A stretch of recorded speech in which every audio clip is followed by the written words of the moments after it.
ಜನಸ್ಪಂದನ ಕಾರ್ಯಕ್ರಮ ತುಂಬಾ ಚೆನ್ನಾಗಿ ನಡೀತು. 83 ಅರ್ಜಿಗಳು ಬಂದಿದ್ದಾವೆ. 83 ಅರ್ಜಿಗಳು ಬೇಜಾರಾಗಿರುವಂಥದ್ದು ಸರ್ವೆಗೆ ಸಂಬಂಧಪಟ್ಟಿದ್ದು, ಆಮೇಲೆ ಮಶಾಣಕ್ಕೆ ಸಂಬಂಧಪಟ್ಟಿದ್ದು, ಮಶಾಣಕ್ಕೆ ದಾರಿಗೆ ಸಂಬಂಧಪಟ್ಟಿದ್ದು, ರೈತರು ಓಡಾಡುವಂಥ ದಾರಿಗೆ ಸಂಬಂಧಪಟ್ಟಿದ್ದು. ಅಂದರೆ ಜಮೀನು ಇರುತ್ತಲ್ಲ ಅವ್ರದ್ದು, ಹಿಂದ್ಗಡೆ ಜಮೀನು ಇರುತ್ತೆ, ಮುಂದೆ ಬೇರೆಯವರಿರುತ್ತೆ, ಅಂಥದಕ್ಕೆ ಸಂಬಂಧಪಟ್ಟ ಅರ್ಜಿಗಳು ಜಾಸ್ತಿ ಬಂದಿದ್ದಾವೆ. ಆಮೇಲೆ ಊರಲ್ಲಿ ಡ್ರೈನೇಜು, ಮೋರೀಸು ಸ್ವಲ್ಪ ನೀರು ಹೋಗ್ತಾ ಇಲ್ಲ, ಬ್ಯಾಲೆನ್ಸಿಂಗ್ ಇಲ್ಲ, ಮೋರಿ ಕಟ್ಟಾಗಿದೆ ಅಂತ ಹೇಳ್ತಾರೆ. ಅಂಥದ್ದನ್ನು ನಾವು ನಮ್ಮ ಜಿಲ್ಲಾ ಪಂಚಾಯತ್ ಅಂಡರಲ್ಲಿ ಬರುತ್ತೆ, ಅದನ್ನು ಎಲ್ಲ ತೊಗೊಂಡಿದ್ದೆ. ಖಂಡಿತವಾಗ್ಲೂ ಎಲ್ಲರಿಗೂ ಹೇಳಿದ್ರು ಕಮ್ಮಿನೇ ಅರ್ಜಿನೇ ಬಂದಿರೋ ಅಂಥ ಸೀರಿಯಸ್ ಆದಂಥ ಮ್ಯಾಟ್ರ್ಗಳು ಯಾವುದೂ ಇಲ್ಲ. ವಾಟರ್ ಫಿಲ್ಟರ್ದು ಜನ ಬರಲಿಲ್ಲ, ಪ್ರಚಾರ ಇರಲಿಲ್ಲ. ಇಲ್ಲ, ಪ್ರಚಾರ 100% ಅನ್ಕೊಂಡಿದ್ದ ಜನ ಬಂದಿಲ್ಲ ಅಂದ್ರೆ ನಾವು ಖುಷಿ ಪಡಬೇಕು.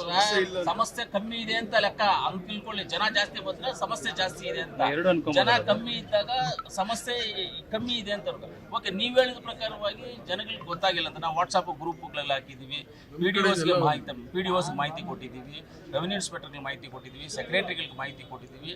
ಆಮೇಲೆ ಈ ಪಂಚಾಯತಿ ವೈಸ್ ನಮ್ದು ಕಸದು ವ್ಯಾನ್ ಹೋಗುತ್ತಲ್ಲ, ಕಸ ಕಲೆಕ್ಟ್ ಮಾಡೋಕ್ಕೆ ಹೋಗುತ್ತಲ್ಲ, ಅದರಲ್ಲಿ ಮೈಕ್ ಇರುತ್ತೆ, ಅದರಲ್ಲಿ ಅನೌನ್ಸ್ಮೆಂಟ್ ಮಾಡಿಸಿದ್ದೀವಿ. ಇದೆಲ್ಲ ಮಾಡಿದ್ವಿ. ಇಷ್ಟು ಮಾಡಿ ಜನ